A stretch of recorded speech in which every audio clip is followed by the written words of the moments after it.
हरे कृष्णा, राधे राधे। स्वागत है आपका कन्हैया स्टोरी की आध्यात्मिक यात्रा में। फ्रेंड्स, आज इस वीडियो में हम कुछ 6 संकेत जानेंगे जिनसे पता चलता है कि पितर आपसे खुश हैं और आपके काम में तरक्की होगी। अगर आपके घर में ये 6 घटनाएं होती हैं तो समझ जाइए कि पितर आपसे खुश हैं और आपके सभी कष्टों को हर लेंगे। फ्रेंड, पितृपक्ष शुरू हो चुके हैं और पितृपक्ष पितरों के ध्यान रखने का खास दिन होता है। पितृपक्ष में पितरों की ओर से कुछ खास संकेत मिलते हैं जो आपकी खुशी और तरक्की के लिए होते हैं।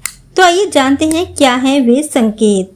17 सितंबर से पितृपक्ष शुरू हो चुके हैं। 15 दिन बाद 2 अक्टूबर को पितृपक्ष समाप्त होंगे। मान्यता है कि पितृपक्ष के दिनों में मंगल कार्य नहीं करने चाहिए। कहा जाता है कि इन दिनों में भूले बिसरे पितर धरती पर आते हैं, इसलिए पितृपक्ष में पितरों की शांति और मुक्ति के लिए तप होता है। पितृपक्ष से जुड़ी कई धार्मिक मान्यताएं भी हैं। इन धार्मिक मान्यताओं में कुछ ऐसे संकेत भी सामने आते हैं जिसमें कहा जाता है कि पूर्वज आपसे खुश हैं, तरक्की होने का रास्ता साफ हो रहा है। आइए जानते हैं कि पितृपक्ष के उन सब शुभ संकेतों के बारे में। नंबर 1, मुरझाए हुए फूल और प्लांट्स का फिर से खिलना।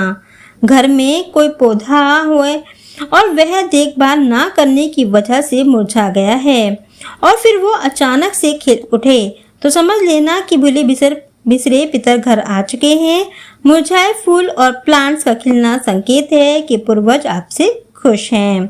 नंबर 2, पितरों का सपने में आना। सपने में मृत रिश्तेदारों या पितरों का आना और वो भी खुश होते हुए दिखना, समझो कि वह आपके लिए शुभ संकेत है। सपने में पितरों का आना मतलब तरक्की का आना, इसीलिए इन दिनों में पितरों का आने का मतलब है कि उनके लिए विशेष पूजा करनी है। नंबर 3, काली चींटियों का घर में डेरा डालना। पितृपक्ष के दिनों में काली चींटियां घर में डेरा डाल देती हैं तो इसका मतलब है कि कुछ अच्छा होने वाला है। इसलिए इन दिनों में घर में दौड़ रही काली चींटियों को ना मारें, बल्कि उनके लिए खाने के लिए आटा गिरा दें।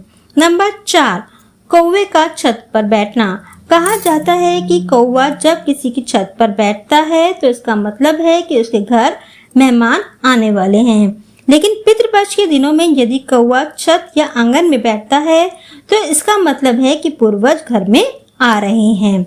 नंबर 5, जरूरतमंद जब अचानक घर खाना मांगने आ जाए। पितृपक्ष के दिनों में जब अचानक कोई जरूरतमंद आपके घर खाना खाने के लिए कुछ मांगने आ जाए तो उसे किसी भी हाल में इग्नोर मत करना, क्योंकि इन दिनों में पूर्वज किसी भी रूप में आने का संकेत देते हैं। नंबर 6, जब जानवर आपका भोजन खा ले। पितृपक्ष के दिनों में घर के बाहर रखा खाना कोई जानवर जैसे कि कुत्ता, गाय, बकरी और बिल्ली आदि अचानक से खा जाए तो समझ लेना कि ये पितर आने का संकेत है। इसका मतलब है कि पितरों की कृपा आप पर बरस रही है और तरक्की होने वाली है। तो ये थे कुछ 6 संकेत जिनसे पता चलता है कि पितर आपसे खुश हैं। अगर ये संकेत आपको मिले तो समझ जाना कि आपके पितर आपसे खुश हैं और उनके लिए खाने की व्यवस्था करें और पिंडदान अवश्य करें, तो आपके काम में तरक्की अवश्य ही होगी। जय श्री राधे।